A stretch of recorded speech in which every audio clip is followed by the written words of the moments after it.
Welcome to the NoPo podcast, your home for non-political news, with your hosts, NoPo founder Vera Gibbons and media commentator Mitch Roschelle. NoPo, news without the noise. Welcome, everybody, to the NoPo podcast. We are so glad you found us here. And if you did find us here, it's probably because you're tired of all the nasty political headlines that are still out there.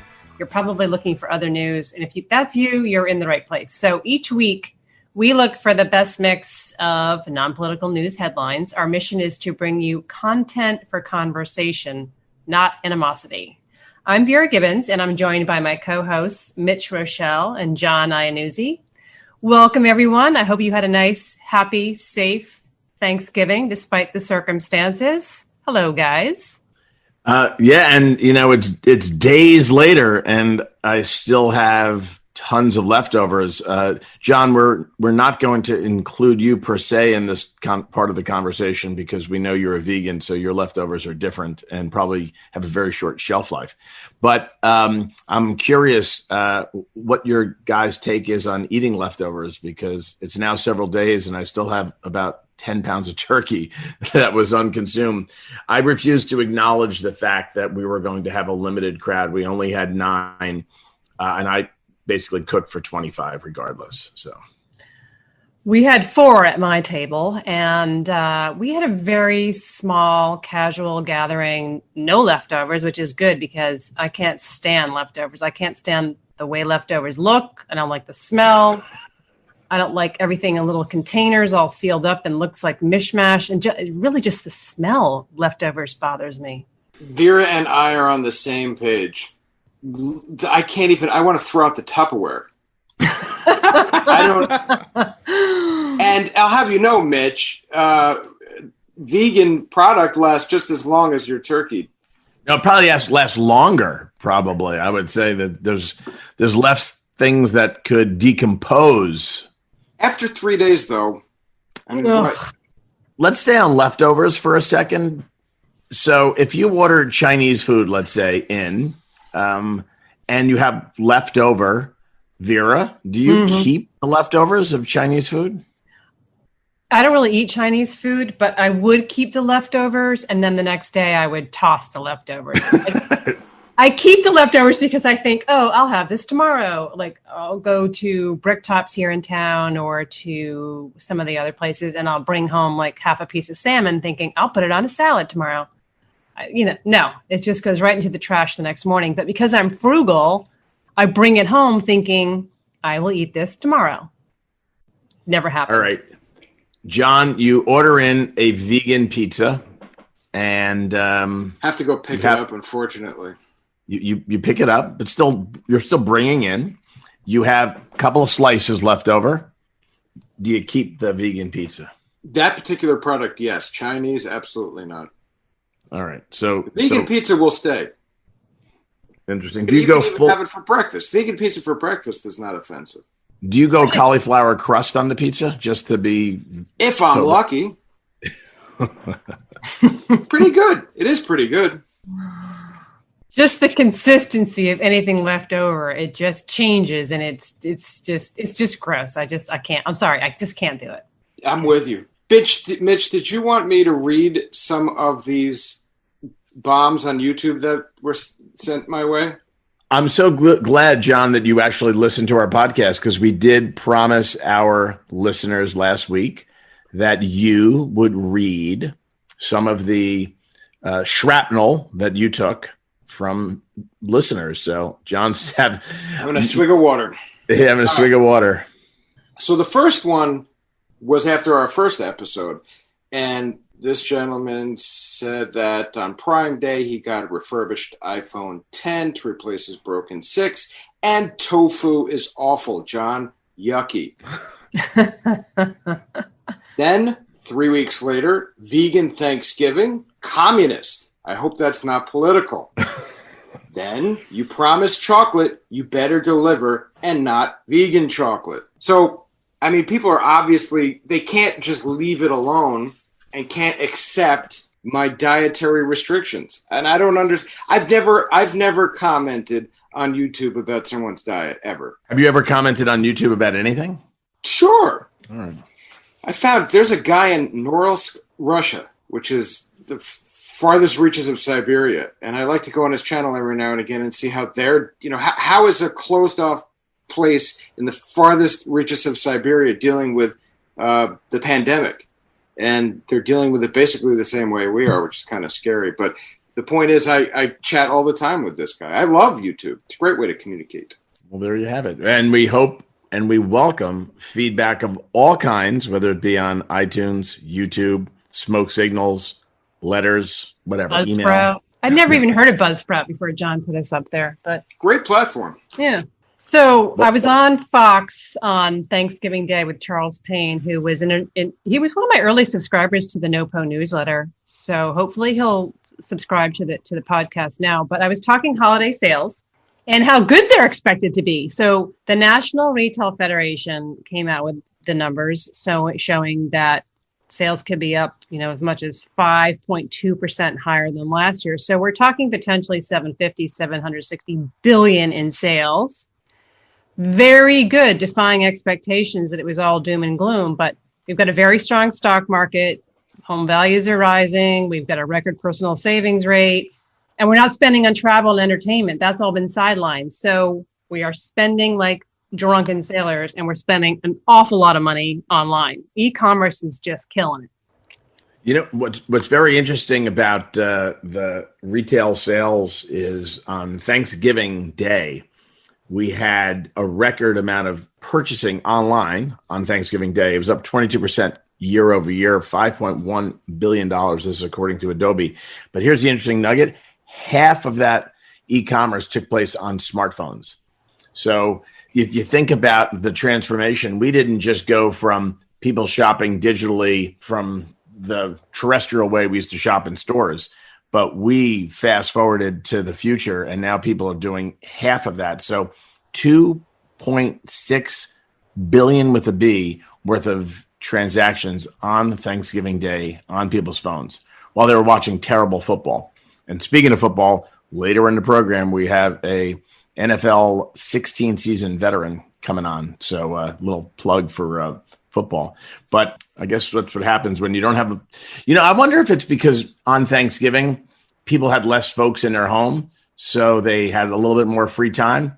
And they weren't consumed with like an aunt that they don't like who goes on about nothing. So they had time to shop. But it's interesting. That's the future of how we're going to shop on our phones. Some really good deals out there, too. I mean, I know everybody's buying stuff for the home office, the home gym, big purchases happening, for the yard. People are buying fire pits and hot tubs and also everything soft and comfy, sweatpants, sweatshirts, hoodies, and, electronics.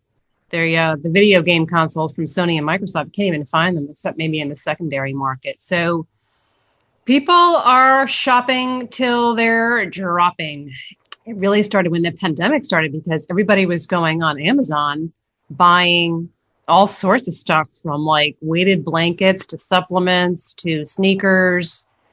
It really accelerated the trend of our moving our purchases online, I think. I mean, I have something coming from Amazon like once every couple of days, don't you?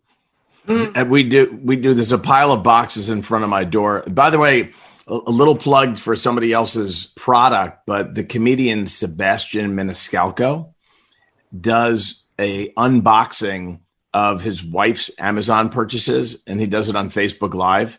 And if you just follow him, I think they just pop up. But it's really hysterical to watch him open up the stuff that his wife buys on Amazon. Is it all sorts of weird stuff? It's a lot of stuff for the kids generally, and I think he probably screens out stuff as to not embarrass his wife. And then Dave Portnoy from Barstool, in the height of the quarantine when he was locked in his apartment in New York City, started this unboxing thing, and he would go for hours because people were just sending him stuff. So I think that whole unboxing thing is a trend. So maybe one day somebody sends the NoPo team something, we'll unbox it on our podcast. We'll just make a lot of noise, pretend it's something really in a box, and unbox it. When the delivery guys come down our driveway, the dogs go bananas. And that happens, I'm not joking, 3 to 4 times a day. And sometimes one order comes in multiple shipments, which is maddening. But I don't know. For a while, though, it felt like our only lifeline. Yes. I remember getting Pop-Tarts delivered. Wow. What flavor? Well, let's stick with Pop-Tarts there for a second, Johnny boy. What flavor Pop-Tarts do you go with? Strawberry. The frosted ones or just the plain with no frosting? Plain is fine for me, but Whole Foods has like relatively, I don't want to say healthy, but inoffensive and non-GMO style. And there's a cinnamon brown sugar one that's pretty good. What's the classic one? I think it's the cinnamon brown sugar. The brown sugar cinnamon. Yeah. I also like the chocolate one. Little nugget about me. Maybe this will show up on somebody's comments. But when I used to run marathons, there's so much focus on what you eat and carbo loading and everything. My morning of a marathon, I used to eat an entire box of 6 chocolate Pop-Tarts. That's how I used to load up on. And that was fuel enough? That was enough to fill the tank. It'd run out somewhere along the race. But I think I ran a marathon. This is in the 90s in San Diego. It was actually the first ever rock and roll marathon. When I went to the convenience store, they didn't have chocolate Pop-Tarts. They had the brown sugar cinnamon. And I was worried about changing the flavor. So they did have an entire box of Entenmann's chocolate donuts. So I did that in honor of the late John Belushi. Because if you recall, cigarette. You need a cigarette. Exactly. Yeah, little chocolate donuts. That's what he used to run with. Changing the topics a little bit, and sticking with the world of finance, but this was a record year for initial public offerings. We saw a ton of them. But one of the things that was very popular this year and will be interesting, and Vera, I'd love to get your take from the consumer and the investor side, special purpose acquisition companies, also known as SPACs, were really, really hot. And for those of you who are unfamiliar with what a SPAC is, it's basically a public company that owns nothing. And it's just all of the money that they raise from the public when they sold the stock, and they hold it in case something really cool comes along to buy. And we saw a ton of those deals last year. And I'm curious, Vera, to get your take on the SPAC trend and whether or not that's something that's going to continue. You know, I didn't even know what a SPAC was until you just explained it to me because... It says in the notes, Mitch, explain what a SPAC is. Okay, well, there you go. I have been seeing and hearing about SPACs on CNBC and Fox Business, and I know my former boss at Zillow, Spencer Raskoff, is doing SPACs. I have some fancy investor friends in New York City doing SPACs. I still don't get them, but... Well, I don't know. I'm hearing there's a bubble in SPACs and the bubble's about to burst. And are we all going to make money and lose money, or what's going on with the world of SPACs? And can I get in? How do I get in as an entry level? I don't think I can. I'll answer all of the above, but one thing to remember is that often the SPAC has not a business in mind, but a strategy in mind, and they articulate that to the prospective investors. And Jay-Z is involved with one, and he's Chief Visionary Officer, that's his fancy title, of a cannabis focused SPAC.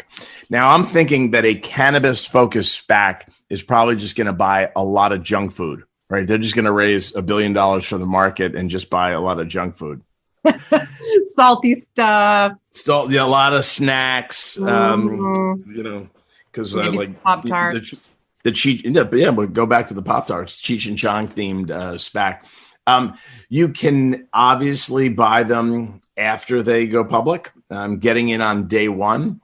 But unlike a lot of initial public offerings, also known as IPOs, that go up in price often the day the trading is initiated. So the way it works is a range is picked. They'll say the range is from 25 to 28. The thing goes public in prices at, let's say, $27.50. And then as soon as it starts trading, anybody can buy them. And because of the hoopla, like when Uber went public, there was all that hoopla. When Facebook went public, that was a famous story many years ago. There was so many people that wanted it that there's so much volume that the system actually kind of crashed on it that day. But what you can always do is buy in what's referred to as the secondary market. But unlike most initial public offerings, SPACs, because they don't own anything, they don't shoot up in value. So if you can't get in to the initial public offering price, you can always buy it in the secondary market for maybe 50 cents a share more. Probably more on SPACs than people wanted, but that's the beauty of John's ability to edit. I'm not touching a thing. This is good information. It's gold. This is good it's information. Gold. You've explained it very well, Mitch, because I literally have been channel surfing around and hearing about SPACs and record year for listings, and eScooter is going to do a SPAC probably. And I did see about Jay-Z. So thank you for putting that into perspective for people like me who don't get it. I found myself recently talking to my dog groomer about investing. That's how it's on people's minds, Mitch. Mm-hmm. Everyone's looking for the next thing. Well, they're often referred to as reverse IPOs. And what I mean by that is, let's say somebody raises $3 billion in a SPAC. So they just are sitting on cash and they're waiting for something to buy. And let's say there's a company that is private that was thinking about going public. The process of going public is very cumbersome and very bureaucratic in some ways. So what some companies do is, instead of going public themselves, they could sell themselves to a SPAC. So and then boom, you're immediately public. That's what many of the investors in SPACs are looking for. Whatever that next product is, that's a private company. Zoom is public, but let's say Zoom, which we're using as a platform, was a private company and they wanted to go public. They could try either do it themselves or sell themselves to a SPAC and poof, immediately be public. So that's one of the reasons why there's so much investor appetite for them. That's that. If you'll indulge me, I'm going to change gears a little bit. Speaking of appetite, this is a man that can consume a lot of calories. I first met our next guest, or our only guest for this show, but this week's special guest, probably about 7-8 years ago, introduced by a mutual friend, because unlike many professional athletes who spend a lot of time thinking about themselves, Mike Adams spends most of his time thinking about the community and how he can make an impact on the community. So I met Mike, and I believe at the time he was on Denver Broncos, if I'm not mistaken. And we'll confirm that when we bring him in. But after playing as a blue hen for the University of Delaware, he went undrafted after the combine and after multiple rounds of the NFL draft. And from there, he went on to be a walk-on on San Francisco 49ers and had an illustrious career there. Played on many other teams. And if I'm not mistaken, and you'll correct me in about 2 seconds, Mike, 16 years, 2 Pro Bowls, 1 Super Bowl as an NFL player who was never drafted. Did I get that right? Yes, you did. And by the way, what the audience doesn't know is that Mike is in his car right now driving. Hi, Mike. How you doing? Y'all wasn't supposed to see that. Yeah, that's all right. But it's the magic of podcasts. No one knows. You could be anywhere. Anywhere. No doubt. So, Mike, what are you up to? You driving around? I see a little Carolina Panthers sweatshirt you're wearing. Yeah, I was actually helping the wife move some boxes in the store, and it was more than I thought. You know, it went from 2 boxes to 8. So there that is. So one of the things that we do on the NoPo podcast is we let our guests plug anything they want. So you mentioned your wife's store. Why don't you tell our listeners about her business? So we have she's the boss. She has a baby boutique called Milky Honey Babies. We get a lot of all organic clothes. We get most of our stuff from Paris. We got a lot of gears. We sell Cybex, Nuna, all that type of stuff. We're in Hudson Yards, but right now we're also in Short Hills Mall. We did a pop-up there. We just popped up there. We was there for about 2 months. I think we'll leave there probably in, I want to say mid-January, we'll leave there. But it's slow in New York right now, but Short Hills is it's popping up. And it's crazy because Short Hills Mall, the square footage we have there is 400 square feet. And we making double this amount in Hudson Yards, which is 1,200 square feet. It's like fascinating. But it's all good. Well, we started the program talking about retail, and the good news is I think there's so much pent-up demand. People are just tired of being stuck at home. They're trying to go out and buy stuff. And there's also a possible baby boom in our future because people have been stuck. Either one of two things are going to happen. We're either going to see a ton of divorces or a ton of babies. Absolutely. That I do know. I'm banking on the babies, though. Yeah. So, Mike, what have you been up to? This is the first time in your entire life, probably, you don't have a guy chasing you around with a whistle. Well, I just been helping out with the wife, and also, I've been doing real estate as well. So, we finished a previous building. I think I told you about it a year back or so. It was 24 units we finished, and now we're working on another 40 units and a 10 unit that we just got approved for in Norton, New Jersey. So I'm doing well on that, and that's keeping me busy. It's giving me an opportunity to actually really learn it instead of just throwing money at it, if that makes sense. So you're doing apartments? Yes, apartment. That's what I was going to. Got it. What's interesting? You was your first one in Patterson? No, the first one was in Newark, New Jersey. Okay, that was in Newark as well. Has the renaissance that I was hearing about in Newark a few years ago, has that materialized, Mike? Oh no, not yet. Not yet. They still working on it. Newark is building up, and believe it or not, a lot of people that live in the city are migrating towards Newark. Mm-hmm. I believe that, yeah. Mm-hmm. They're migrating there, and it's crazy how properties and the demand just grew so much, in a matter of during this pandemic, a matter of months. Yeah, it's you know what? It's interesting. The great migration from the city to the suburbs. Some people aren't ready to live completely in the suburbs, so they're going to places like Newark, New Jersey, White Plains, New York, Bridgeport, Connecticut, because it's still city-like. It's city-like. They can still walk. They don't have to. They feel like they don't have to buy a car. But it isn't as dense and it isn't as crazy as a city, and it's a little bit more spread out. So it's a stepping stone to the suburbs, I think. Yeah, and it's a lot of public transportation too. Like the train goes right to New York, right there. I think probably 2 stops, which is nothing. Then they got the bus, and a lot of things, like you said, the density and everything is walking. Oh, I like that shirt, by the way, man. It took a while, but I'm glad you keeping your eyes on the road driving. But for those of you who don't know, I'm wearing a Team Adams T-shirt. Yes, sir.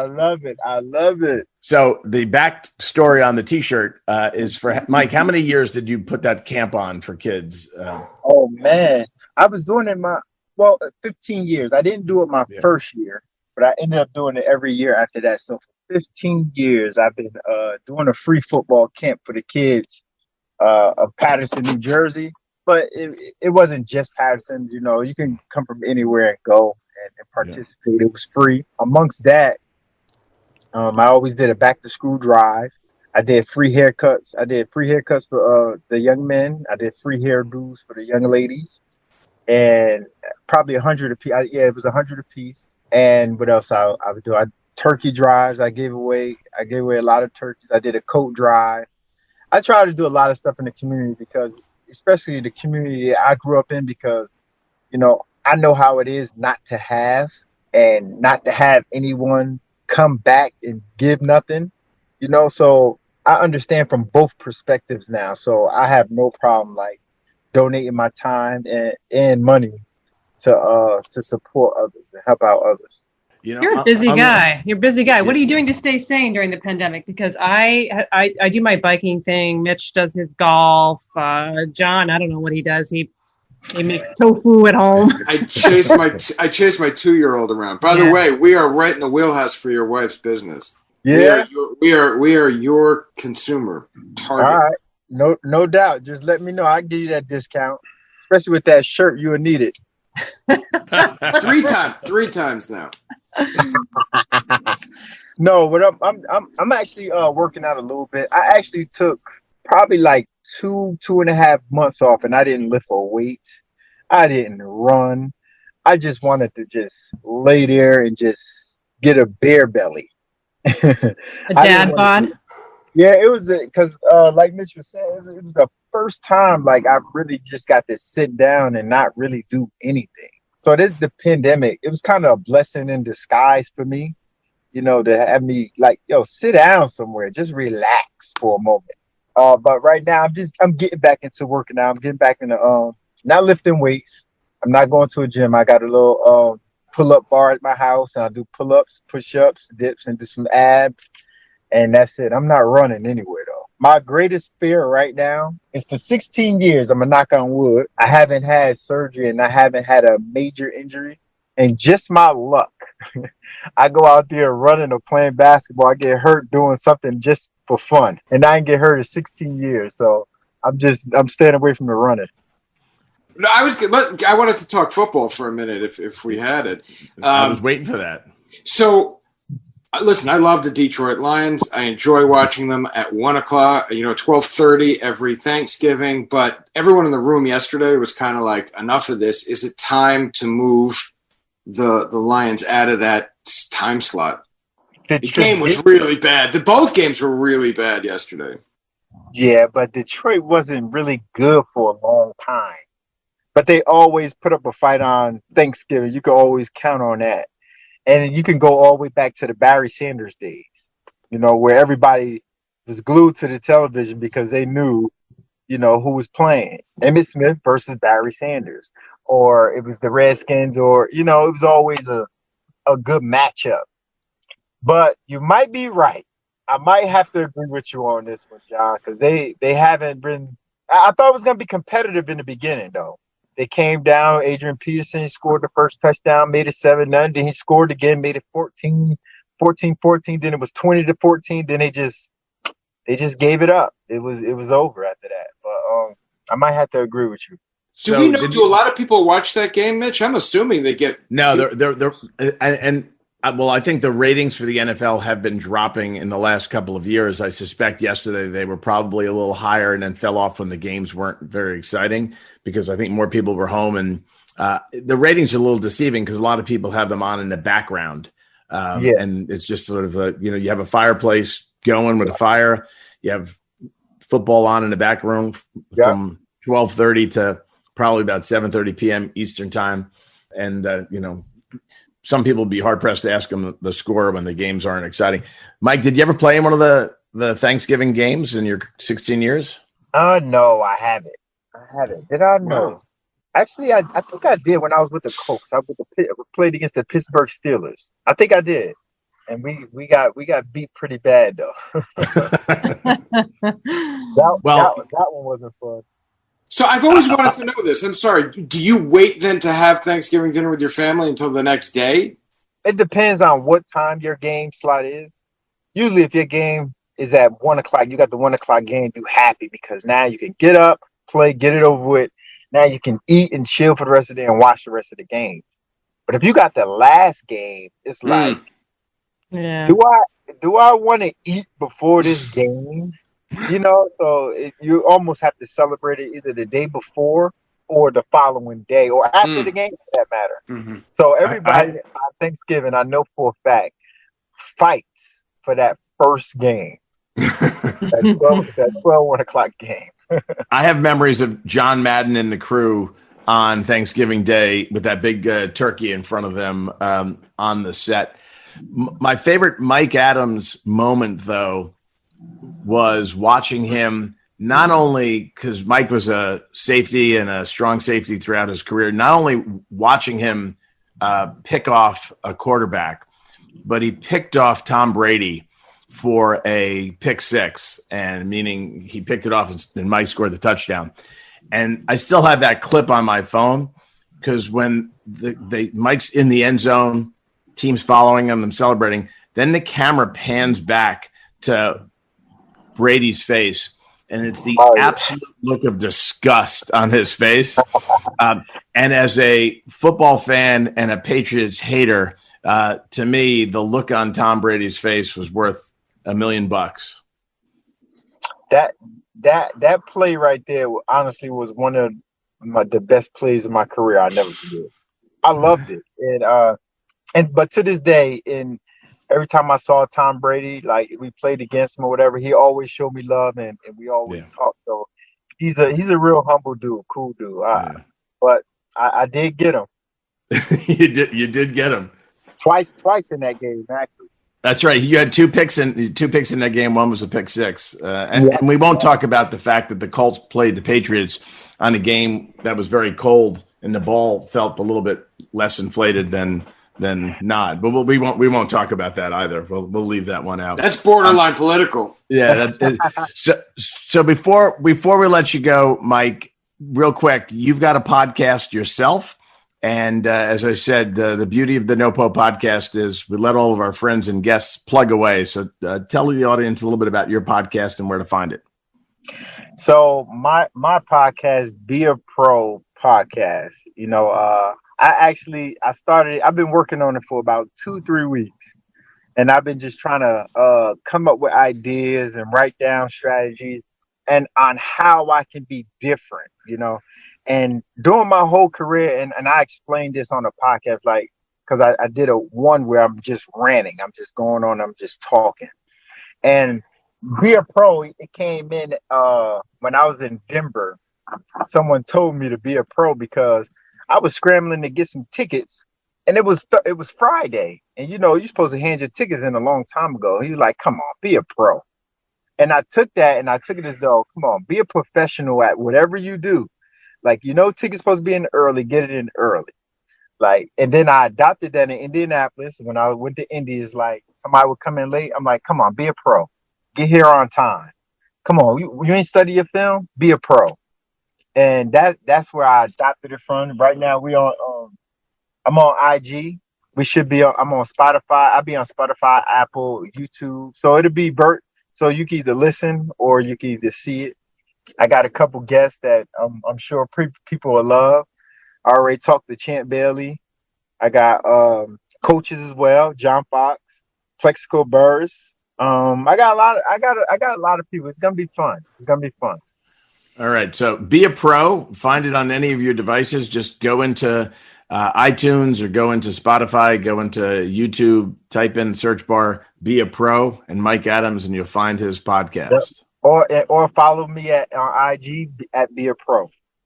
There you go. Or on Instagram. Steeler fans are loyal. Just hashtag Steelers and watch that thing take off. Steeler fans are loyal. I give you that. I can't all right, Mike. Well, about Giants though, because Giants, as soon as they go bad, man, Giants fans already. Oh my God, they turn on you so fast. Out. Well, they're better than the Jet fans, though. I'm sure we may lose a listener or two over that, but I appreciate you having me, though, Mitch. I appreciate you guys. Always a pleasure, Mitch. You always been good to me, and you always treated me with respect, and you always help me out wherever you can. Congrats on your retirement. Much respect. I appreciate you, boss. Mike, love you, and we're gonna look for your podcast. Thanks for not getting into a car accident too, by the way, while you're doing our I ended up parking. I pulled over. Well, this could be the first. Not only are you the first professional athlete that we've had on the NoPo podcast, 2 Pro Bowls, 1 Super Bowl, but you're also the first guest to be driving around suburban New Jersey in his car while he's recording the podcast with us. So no doubt. Thanks for that. Be a Pro podcast and your wife's business, Milky and Honey Babies, correct? Milky and Honey Babies. Go to the website, www.milkyhoneybabies.com if you need something. John, come on. We got some stuff for you. Organic, too. I love it. Yeah. All right. Well, thanks, everybody. Thanks, Mike, and my partners in crime here, John and Vera. And thank you all for listening to the NoPo podcast, News Without the Noise.